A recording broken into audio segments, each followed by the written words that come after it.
ठीक है जी, नमस्कार आप सभी को। तो अभी हम ना आज जो हमारी सन की सीरीज चल रही है उसमें बात करेंगे सन इन 12th हाउस।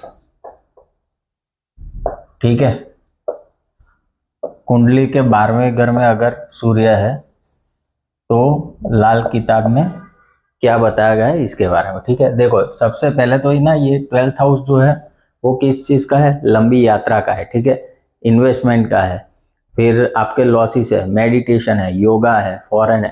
तो समझ लो ये सारी एक्टिविटी करने से ना ये इंसान खुश होगा। ठीक है, अगर फॉरेन रिलेटेड कुछ काम कर रहा है तो इसको बहुत ज्यादा हैप्पीनेस मिलेगी। ठीक है, दूसरा डोनेशन। ठीक है, जितना ये इंसान डोनेशन करेगा उतना इसका ना व्यक्तित्व सही रहेगा। ठीक है, अभी समझ लेते हैं अगर अच्छा सन है, ठीक है, तो क्या हो सकता है। जब ये 24 साल का होगा ना, इसके पास एक कंटिन्यूअस रिसोर्स होगा इनकम जनरेट करने का। ठीक है, कंटिन्यूअस, जो लाइफ के एंड तक चलेगा, कोई प्रॉब्लम नहीं आएगा उसको। और उसी के ऊपर अगर यहाँ पे केतु है, ठीक है,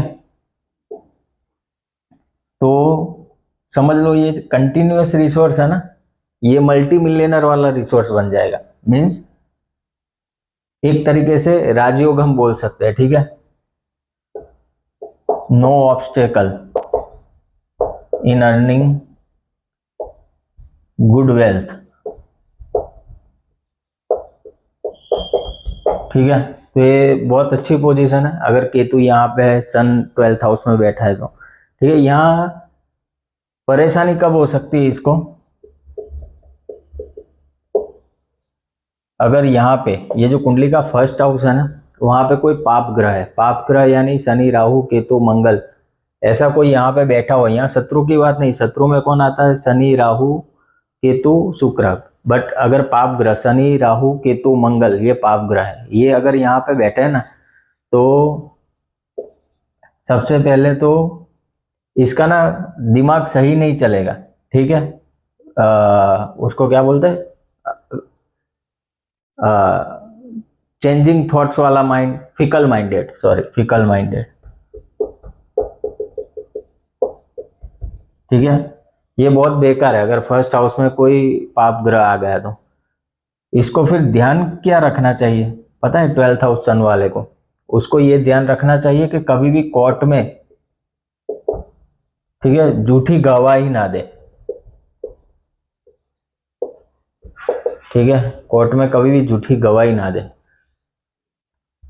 दूसरा,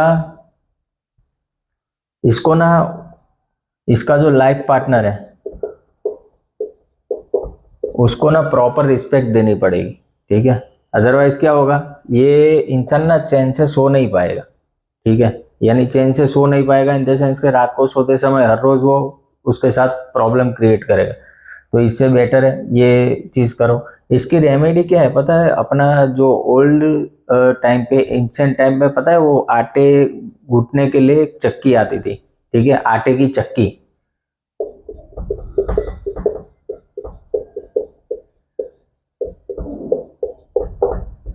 आटे की चक्की इसको घर में जरूर रखनी चाहिए, ये 12th हाउस सन वाले को।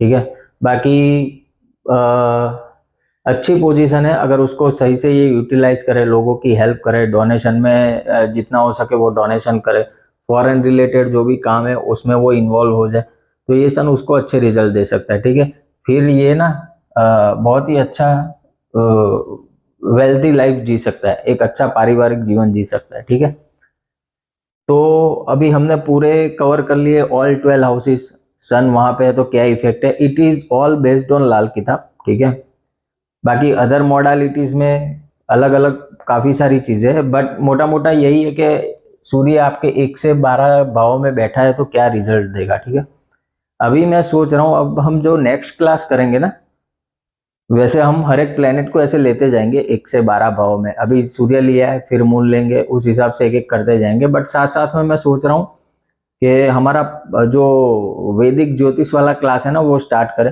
पराशरी ज्योतिष, क्योंकि वास्तु ऑलमोस्ट कंप्लीट हो गया, अभी उसमें कुछ है नहीं। अगर कुछ आपको वास्तु रिलेटेड कोई भी क्वेरी है तो आप मुझे कमेंट कर देना, ठीक है। कहीं पे कोई भी प्रॉब्लम आ रहा है तो उसको मैं सॉर्ट आउट कर दूंगा। और ट्राई करते हैं कि अभी ये दिवाली से जो न्यू ईयर स्टार्ट हो रहा है तभी से हम स्टार्ट करें पराशरी ज्योतिष। और तब तक मेरे कुछ इंफॉर्मेटिव वीडियोस में देता रहूंगा, कुछ अलग अलग कॉन्सेप्ट में, कुछ राजयोग के बारे में हम बात करेंगे ये 3-4 दिन में, ठीक है। मैं 3 सीरीज ना एक साथ चलाऊंगा। देखो, एक तो ये लाल किताब वाली सीरीज है, ठीक है, वो अपनी साथ में चलती रहेगी। सूर्य हमने कंप्लीट कर लिया, ठीक है।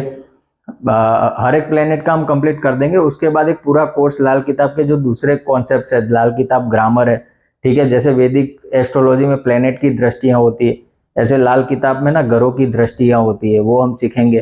फिर किस प्लेनेट का कौन सा पक्का घर है, कौन सा प्लेनेट किस घर का मालिक ग्रह है, तो वो सारा जो ग्रामर एक बार हम कैच कर लेंगे ना तो आपको वो प्रिडिक्शन में इजी रहेगा, ठीक है।